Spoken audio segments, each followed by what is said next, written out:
Hello students, IIT brain में आपका स्वागत। आज हम जिस टॉपिक पर डिस्कस करेंगे उसका नाम है इलेक्ट्रिक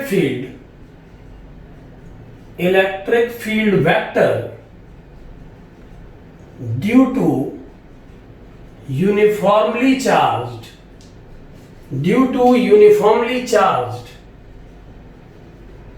थिन spherical सेल। एक स्फेरिकल सेल पर जो कि बहुत पतली है उसके सरफेस पर चार्ज को यूनिफॉर्मली डिस्ट्रीब्यूट कर दिया गया है और आपको उस सेल के कारण किसी पॉइंट पर इलेक्ट्रिक फील्ड वेक्टर कैलकुलेट करना है। तो कैसे हम इस प्रॉब्लम को सॉल्व करेंगे, कूलम्ब्स लॉ के हेल्प से डिस्कस करेंगे हम आज उस पर। मान लीजिए ये थिन स्फेरिकल सेल है और इसका रेडियस कैपिटल आर है जो कि गिवन है इस प्रॉब्लम में। मान लेते हैं इस रिंग के सरफेस पे total Q charge uniformly distributed है और हमें इस रिंग के सेंटर से स्मॉल आर डिस्टेंस पर किसी पॉइंट पी पे इलेक्ट्रिक फील्ड स्ट्रेंथ वेक्टर को कैलकुलेट करना है। तो इस पूरे स्फीयर पे जो चार्ज यूनिफॉर्मली डिस्ट्रीब्यूट है, हमें सभी चार्ज पार्टिकल से इस पॉइंट पर बनने वाले इलेक्ट्रिक फील्ड का वेक्टोरियल सम कैलकुलेट करना होगा। अब सभी चार्ज पार्टिकल से पी पॉइंट पर निकलने वाले वेक्टर फील्ड को कैलकुलेट करने के बाद उसे सम करना थोड़ा डिफिकल्ट है। तो हम इस कंप्लीट स्फीयर को, जो कि थिन स्फेरिकल सेल है, इसको हम बहुत छोटी छोटी अलग अलग रेडियस की रिंग्स में डिवाइड कर सकते हैं। तो मान लीजिए इस थिन स्फेरिकल सरफेस पर क्रिएट की हुई एक रिंग ये है जिसे हमने आर वेक्टर की डायरेक्शन से थीटा एंगल पर कंसीडर किया है और मान लेते हैं इस रिंग का जो थिकनेस है वो एंगुलर थिकनेस डी थीटा है, जिसके कारण इस रिंग का जो सरफेसियल थिकनेस होगा वो आर डी थीटा के बराबर होगा। यहां पर हम arc equal to angle upon radius का फॉर्मूला यूज कर रहे हैं आर्क कैलकुलेट करने के लिए। यानी इस पोजीशन पे बनी इस रिंग का जो थिकनेस होगा, जो सरफेस लेंथ होगी सरफेस के अलोंग, वो आर डी थीटा होगी। और अगर ये रेडियस आर है तो इस रिंग का रेडियस आर साइन थीटा के इक्वल होगा। इस रिंग के कारण पॉइंट पी पर जो इलेक्ट्रिक फील्ड डेवलप होगा उसे कैलकुलेट करने के लिए हम कुछ डिस्टेंसेस इस डायग्राम में और डिफाइन करेंगे। जैसे इस रिंग के सरकमफ्रेंस से पी पॉइंट तक के डिस्टेंस को मान लीजिए हम जेड सिंबल से शो कर रहे हैं और ये एंगल जो पी पॉइंट पर क्रिएट हो रहा है इस जेड लाइन से, वो हॉरिजॉन्टल के साथ मान लीजिए अल्फा एंगल क्रिएट कर रहा है। तो इस एक रिंग के कारण इस पॉइंट पी पर जो इलेक्ट्रिक फील्ड डेवलप होगा वो इलेक्ट्रिक फील्ड इस फॉर्मूले से दिया जाएगा जो कि इस प्रकार है, DE vector equal to 1/4 pi epsilon naught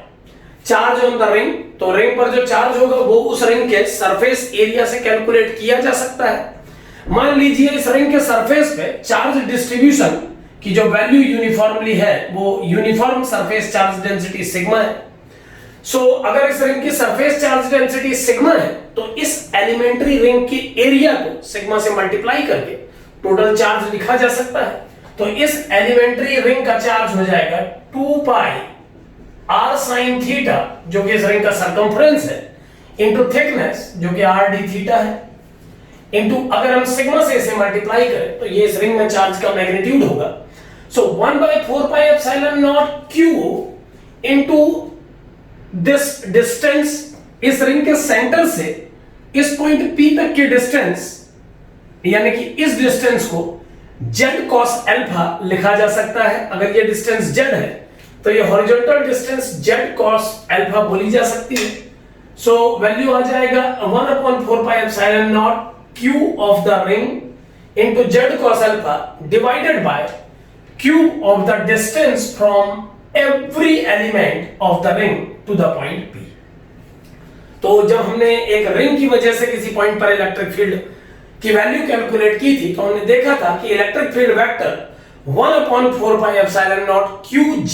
q into distance from ring center to point P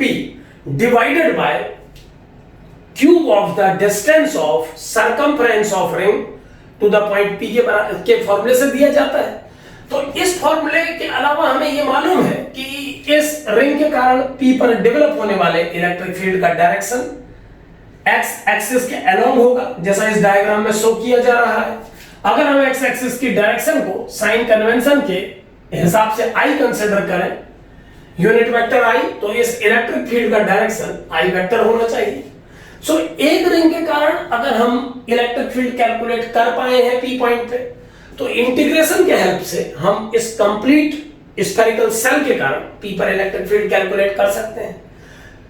लेकिन एक जो प्रॉब्लम है इस क्वेश्चन को सॉल्व करने में, उस पे आइए कि इस क्वेश्चन में, इस फॉर्मेट में थीटा, अल्फा और जेड ये तीनों वेरिएबल हैं। कांस्टेंट वैल्यूज के रूप में यहां पर आप OP को देख सकते हैं। O से P तक का डिस्टेंस कंसिस्टेंट है, जिसकी न्यूमेरिकल वैल्यू हमने R कंसीडर की है स्टार्ट से, इसे हमने R से डिफाइन किया है। और इस स्फीयर का रेडियस R कैपिटल ये कांस्टेंट की तरह ट्रीट कर रहा है।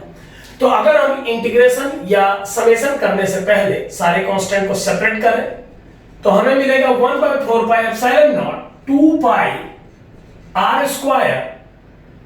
इंटू सिग्मा, ये कांस्टेंट टर्म होंगे। और वेरिएबल टर्म्स में हमें मिलेगा sin theta cos alpha into d theta divided by z²। यहां पर आप देख सकते हैं एक z से z क्यूब को कैंसिल करके z² बनाया जा सकता है। सो अब हमें इस थीटा, अल्फा और जेड में इन तीनों में से कोई दो वेरिएबल अलग करके किसी एक वेरिएबल में क्वेश्चन को कंप्लीटली कन्वर्ट करना होगा। तो सबसे पहले हमें अब ये ध्यान देना होगा कि कैसे हम इन तीन वेरिएबल को रिमूव करके एक वेरिएबल में फाइनली इस क्वेश्चन को कन्वर्ट कर सकते हैं। तो अगर मैं इंटीग्रेशन यूज करूं तो नेट इलेक्ट्रिक फील्ड निकालने के लिए दोनों ओर इंटीग्रेट करना होगा क्वेश्चन को। तो ये इक्वेशन बन जाएगी E vector equal to 1/4πε0 2πr² sigma into integration of sin theta cos alpha d theta upon z² with I cap.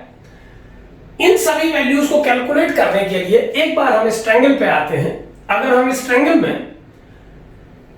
इस डिस्टेंस जो कि r है, इस z और इस स्मॉल r की हेल्प से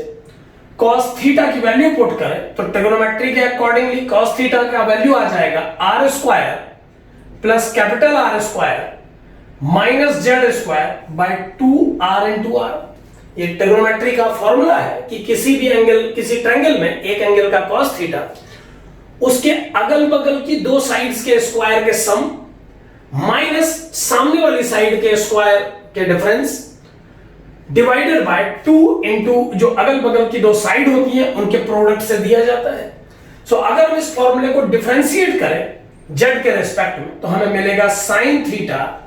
with minus sine and d theta by dz is equal to, ये दोनों कांस्टेंट है और डिनोमिनेटर भी कांस्टेंट है, सो 2r डिनोमिनेटर पर रहेगा कांस्टेंट, और इन दोनों का डिफरेंशिएशन जीरो करने के बाद इसका डिफरेंशिएशन आ जाएगा -2z। इसे सॉल्व करने पर ये माइनस से माइनस कैंसिल और 2 से 2, तो sin थीटा d थीटा का वैल्यू कैलकुलेट हो गया है z dz अपॉन r। यानी sin थीटा d थीटा को z dz बाय r से रिप्लेस किया जा सकता है। ऐसा करने से हम क्वेश्चन में z थीटा को z में कन्वर्ट कर पाएंगे। अब एक वेरिएबल अल्फा को भी कन्वर्ट करना होगा, तो अगर हम इसी ट्रायंगल में इस एंगल पर बात करें तो cos अल्फा को लिखा जा सकता है अगल बगल की साइड के स्क्वायर का सम, यानी z² plus r² minus square of the front side, it is r² divided by 2 into z into r। इस cos अल्फा की वैल्यू और इस sin थीटा d थीटा की वैल्यू को इस फॉर्मूले में पुट करने पर हमें मिलेगा z² plus r² minus r² by 2zr into z dz upon r into r। So sin theta d theta into cos alpha convert होके ये बन जाएगा, और एक जेड स्क्वायर जो डिनोमिनेटर में है अगर हम उसे भी पुट करें डिनोमिनेटर पे तो ये एक्सप्रेशन फाइनली ऐसा बन जाएगा। अब अगर हम इसे कुछ सॉल्व करें तो एक जेड से एक जेड कैंसिल किया जा सकता है और नेक्स्ट लाइन में कांस्टेंट्स को बाहर लेने पर ये बन जाएगा E vector equal to 1/4 pi epsilon naught 2 pi R square sigma into divided by 2 into r and r. It is r square capital R into integration of z square plus r square minus r square upon z square dz. So ये question आप E vector बराबर 1/4 pi epsilon naught 2 pi r square sigma upon 2 r square r into integration of z square plus r square minus r square by z square dz I form में convert हो जाएगा। अब ये complete problem चूंकि z integrand में change हो चुका है तो हमें ये अब कैलकुलेट करना होगा, z के रेंजेस लिमिट्स को कैलकुलेट करना होगा कि इस कंप्लीट हॉलो स्फीयर से इस पॉइंट पर इलेक्ट्रिक फील्ड निकालने के लिए जब हम इस कॉर्नर से इस कॉर्नर तक लगातार पूरे कंप्लीट स्फेरिकल सेल को रिंग्स में कन्वर्ट करेंगे तो z की वैल्यू किस वैल्यू से किस वैल्यू तक वेरी करेंगे। सो सबसे पहली रिंग के लिए z का value small r minus capital R होगा, जबकि सबसे लास्ट रिंग के लिए जो उस एक्सट्रीम पर बनेगी z का value small r plus capital R के बराबर होगा। तो अगर हम इसमें लिमिट पुट करें r small minus capital R से r small plus capital R तक तो हम इस एक्सटर्नल पॉइंट P पर इलेक्ट्रिक फील्ड कैलकुलेट कर पाएंगे। सो अगर मैं लिमिट पुट करूं r minus r to r plus r तो इसे सॉल्व करने पर इलेक्ट्रिक फील्ड का वैल्यू हमें मिल जाएगा। एक बार इसे सॉल्व करके देखते हैं। 2 और 2 कैंसिल है, r से r कैंसिल हो सकता है। सो ये सॉल्व करने पर बन जाएगा। एक बार यहां पर इसको कंप्लीट सॉल्व करके देखते हैं कि ये वैल्यू फाइनली कितना आ जाएगा। तो ये बन जाएगा E vector equal to 1/4 pi epsilon naught pi r upon r square into sigma, एक पाई एक r एक sigma upon r square remaining है एंड इंटीग्रेशन ऑफ, अगर मैं इसे दो पार्ट में ब्रेक कर दूं यहां पर तो ये बन जाएगा z square by z square 1 plus r square minus r square by z square into dz i cap. अब अगर हम इन दोनों को इंटीग्रेट करें, 1 एक अलग फंक्शन है और ये अलग फंक्शन है, अगर हम इसे इंटीग्रेट करें r माइनस r से r प्लस r की लिमिट में तो ये बन जाएगा E vector equal to 1/4 pi epsilon naught pi r sigma by r square into integration of 1। ये आप जानते हैं कि दो फंक्शंस के समेशन का इंटीग्रेशन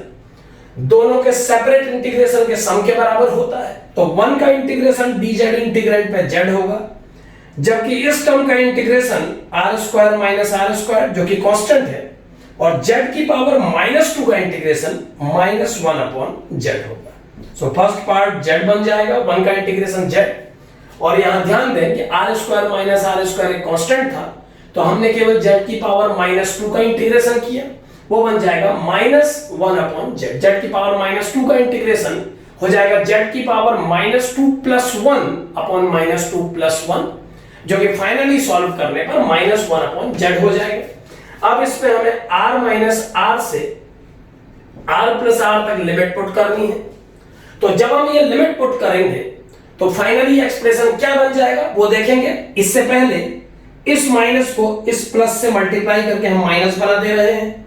और इस z को r square minus r square के डिनोमिनेटर पे चेंज कर दे रहे हैं। तो जो -1/z था इस term r square minus r square से मल्टीप्लाई होके ऐसा बन जाएगा। अब लिमिट पुट करने पर ये बन जाएगा E vector is equal to 1/4 pi epsilon naught pi r sigma by r square into, if you put r plus r upper limit it will be r plus r minus r square minus r square upon r plus r।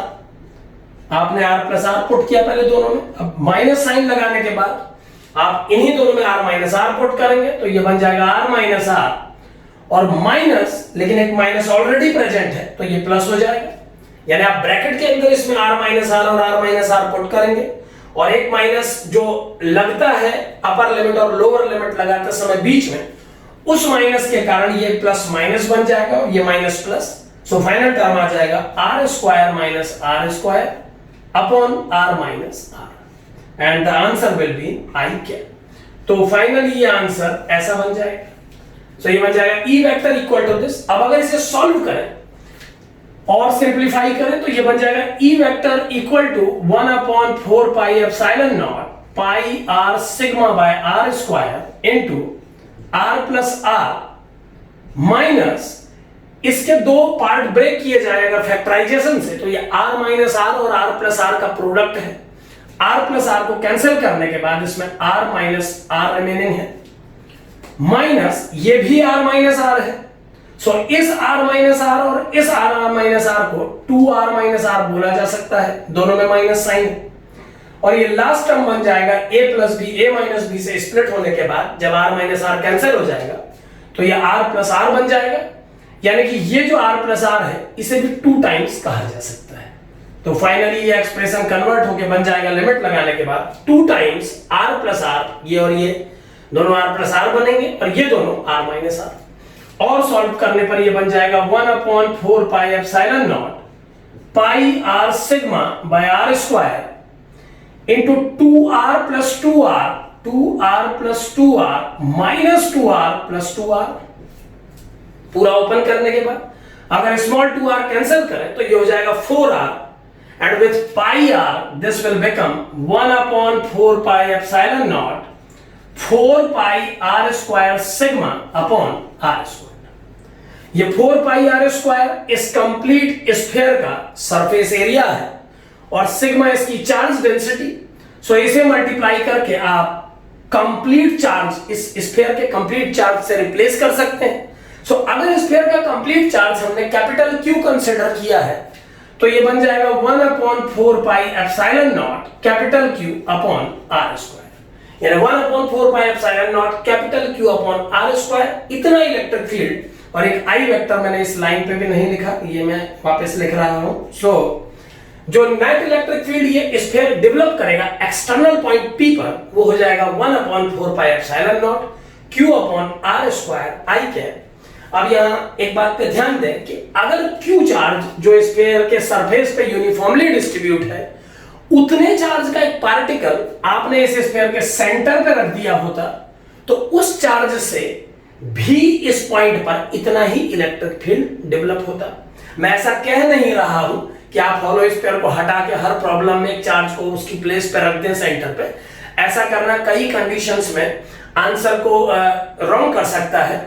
लेकिन हम यहां पर ये mind makeup कर सकते हैं कि एक हॉलो स्फीयर का परफॉर्मेंस आउटर पॉइंट पर ठीक वैसा ही होता है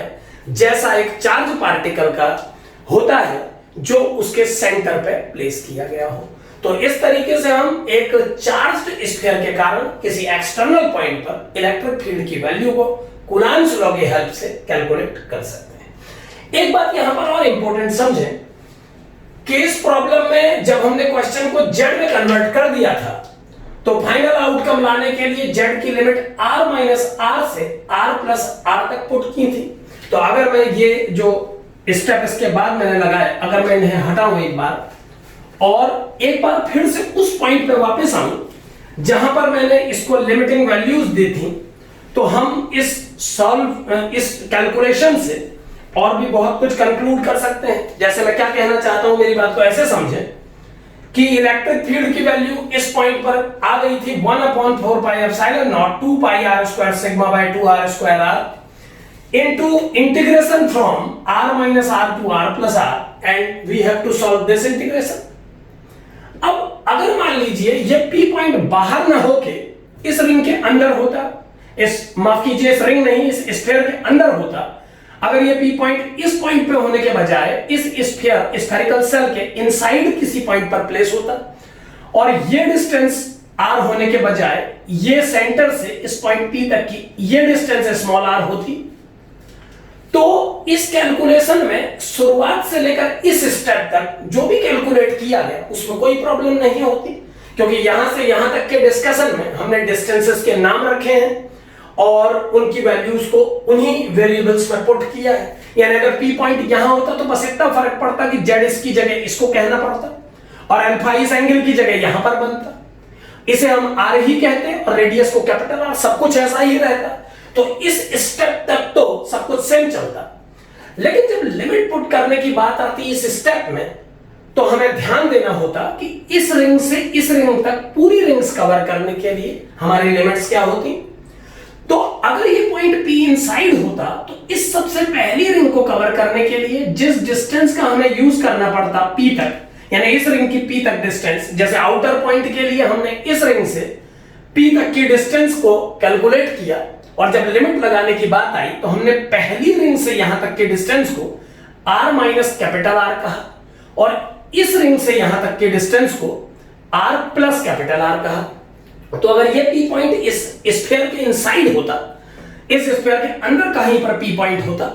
तो इस पहली रिंग के लिए हम इसे डिस्टेंस मानते और जैसा आप चित्र में देख पा रहे हैं इस डिस्टेंस की वैल्यू रेडियस माइनस R होती उस कंडीशन में, यानी उस कंडीशन में इसकी वैल्यू रेडियस में से R को माइनस करके मिलती। यानी अगर ये रेडियस है और ये डिस्टेंस R है तो इस स्मॉल डिस्टेंस का वैल्यू R माइनस R होता और इस रिंग के लिए अगर आप P पॉइंट तक डिस्टेंस कैलकुलेट करते तो वो रेडियस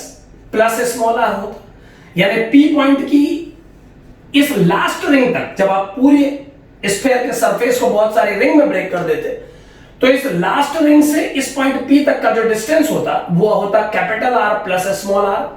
और जो पहली रिंग का P से डिस्टेंस होता वो होता capital R minus small r। तो उस कंडीशन में आप इसकी लिमिट को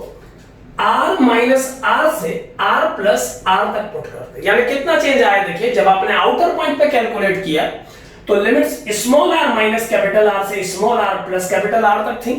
और अब जब आप इंटरनल पॉइंट पे कैलकुलेट कर रहे हैं तो ये कैपिटल R माइनस R से कैपिटल R प्लस R तक है। अब अगर इसको वैसे ही हम सॉल्व करें जैसा हमने पिछली बार किया था तो इसका नेक्स्ट स्टेप क्या था, मैं डायरेक्ट उस पे आ रहा हूं, वो था E vector equal to 1/4 pi epsilon naught pi r sigma by r square और 2r कैंसिल हो चुका है और ये इंटीग्रेट सॉल्व करके आ गया था। मैं डायरेक्ट लिख रहा हूं क्योंकि ये पहला टर्म 1 बना था तो उसका इंटीग्रेशन z था और दूसरे टर्म में r square minus r square constant था और z की पावर -2 का इंटीग्रेशन -1/z था। आपको याद है कि यहां तक के स्टेप यही थे, बस लिमिट की वैल्यू हमने चेंज की है। Now it is r minus r to r plus r with i cap direction. Direction अभी भी i कैप रहेगा क्योंकि इस रिंग के कारण p पर इलेक्ट्रिक फील्ड x एक्सिस के अलोंग ही डेवलप होगा, इसे x एक्सिस माना जा रहा है। अब अगर मैं इस -1/z को पिछली बार की तरह यहां माइनस देके z को इसके डिनोमिनेटर पे ले लूं तो ये ऐसा बन जाएगा और एक स्टेप में अब हम इस पर लिमिट पुट करेंगे तो इलेक्ट्रिक फील्ड का फाइनल वैल्यू आ गया 1/4 pi epsilon naught pi r sigma by r square into the value of z for upper limit is r plus r minus r square upon r plus r और जब lower limit put करेंगे तो minus r और इस minus के लिए जो minus पहले से अवेलेबल है क्योंकि अपर लिमिट इसमें पुट करने के बाद एक माइनस प्लेस किया जाता है फिर लोअर लिमिट पुट की जाती है तो वो माइनस और ये प्लस मिलके बने माइनस और अब अगले स्टेप में माइनस माइनस बनेगा प्लस और ये आ जाएगा r square minus r square upon r minus r। तो अब अगर इसे सॉल्व किया जाए तो ये बन जाएगा E vector equal to 1/4 pi epsilon naught pi r sigma by r square into r plus r और इसे r square minus r square में कन्वर्ट करने के लिए एक माइनस को प्लस बना देते हैं बाहर, तब ये टर्म ऐसा हो जाएगा और इसके दो फैक्टर r प्लस r और r माइनस r में से r प्लस r कैंसिल हो जाएगा तो ये बचेगा r minus r। Now for this term it is minus r plus r क्योंकि ओपन करने पर ब्रैकेट ये ऐसा बन जाएगा और लास्ट टर्म में भी अगर मैं इनके साइन चेंज करके एक माइनस बाहर कॉमन ले लूं तो इसके दो फैक्टर्स में से r माइनस r कैंसिल हो जाएगा और बचेगा r plus r। So finally it is minus r plus r। तो चूंकि बाहर से माइनस लगा है तो जो r प्लस r है वो माइनस r बन जाएगा। आप समझ सकते हैं इस बात, सिंपल कैलकुलेशंस है। अब इसे अगर सॉल्व किया जाए तो हम देख पा रहे हैं कि ये दो r इन दो r से कैंसिल हैं और ये प्लस r इस माइनस r से, जबकि ये प्लस r इस माइनस r से कैंसिल हो जाएगा और इसकी डायरेक्शन हमने आई कैप शो की है, बट इस टर्म के जीरो आने के कारण ये प्रूफ हो गया कि जो इलेक्ट्रिक फील्ड का वैल्यू होगा वो नल वेक्टर होगा। इस बात से हमें यह पता लगता है कि जो स्फेरिकल सेल अपने एक्सटर्नल पॉइंट पर इलेक्ट्रिक फील्ड डेवलप करती है 1/4 pi epsilon naught total charge Q upon distance from the centre to the point P square i cap, वही होलो स्फीयर, वही स्फेरिकल सेल जब अपने अंदर किसी पॉइंट पर इलेक्ट्रिक फील्ड डेवलप करती है तो उसका वैल्यू नल वेक्टर होता है। यानी कोई भी स्फेरिकल सेल जो यूनिफॉर्मली चार्ज होती है वो अपने सेल के बाहर किसी एक्सटर्नल पॉइंट पे तो इलेक्ट्रिक फील्ड डेवलप करती है रेडियल वेक्टर के अलोंग, लेकिन अपने अंदर कोई इलेक्ट्रिक फील्ड डेवलप नहीं करती है। तो इस वीडियो में हमने कूलम्ब्स लॉ की हेल्प से किसी स्फेरिकल सेल का इलेक्ट्रिक फील्ड कैलकुलेट करना सीखा। ये सभी कैलकुलेशंस मैं आपको इसीलिए बता रहा हूं ताकि जब मैं कूलम्ब्स लॉ के बजाय गॉसेस थ्योरम यूज करके इन सारे रिजल्ट्स को निकालूं एक एक करके, तो आप देख पाए कि कितना ज्यादा कंफर्टेबल होता है किसी सिमेट्रिकल प्रॉब्लम में गॉस थ्योरम को अप्लाई करना, और कितनी इजीली आप उस सम को सॉल्व कर सकते हैं जिसको आपने इतनी डिफिकल्टी से सॉल्व किया होता है। तो आज हमने कूलम्ब्स लॉ से किसी स्फेरिकल सेल के कारण एक्सटर्नल और इंटरनल पॉइंट पर एक ही रिजल्ट से केवल लिमिट बदल बदल के आउटकम लेना सीखा। अब आगे की क्लिप्स में हम इसी तरीके इसी थ्योरम को गॉसेस लॉ से सॉल्व करना सीखेंगे। Thank you.